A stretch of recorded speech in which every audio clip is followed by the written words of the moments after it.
My dad wasn't around a lot when I was a kid. Through no fault of his own, he had to work. He had to put food on the table. And I appreciate everything he did. I know how hard it was.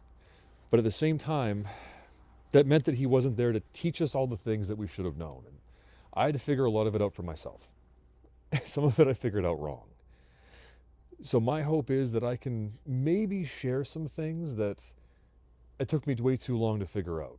And this one took me almost 16 years. That's why I'm standing beside my car. So over here on the side of the tire, you're gonna have a line somewhere on here that tells you the max fill pressure. Never ever fill your tire to that pressure.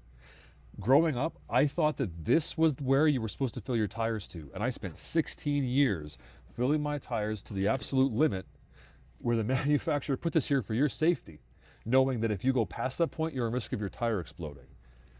My tires were hard as rocks. I burned through them way faster than you're supposed to. Never fill your tire to this number. Now, for those of you who knew that already, you're looking at your screen and going, well, don't be stupid. Of course you don't fill to the max fill number. For those of you who don't know, like me, and like a few people I've met, you're wondering, well, what am I supposed to fill it to? You know who else knows how much air goes in your tires? The people who built your car. Now, the manufacturer of your car left you a cheat sheet on the inside panel of your driver's side door, and that's right here. Every car has this, and it's going to tell you the size of tire your car takes and how much air you put in each tire. Some cars take more air in the front, less in the back. Some cars have different sizes of tires, but it's all right here. There is no one who knows your car better than the people who built it, and this is where that information is kept. One other important little note. When you're measuring the pressure in your tires, do it when you haven't been driving, when the tires are cold.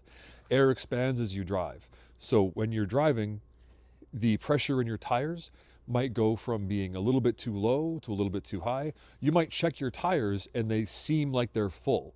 They seem like the pressure is right. And then after you've parked overnight in the morning, well, actually the pressure's too low because the air inside is cooled off and the rubber is not as soft as when it was warm. Rule of thumb, leave your tires sit for a couple hours before you check the pressure. Preferably do it in the morning. Don't do it right after driving. It's not accurate. I hope that helps somebody.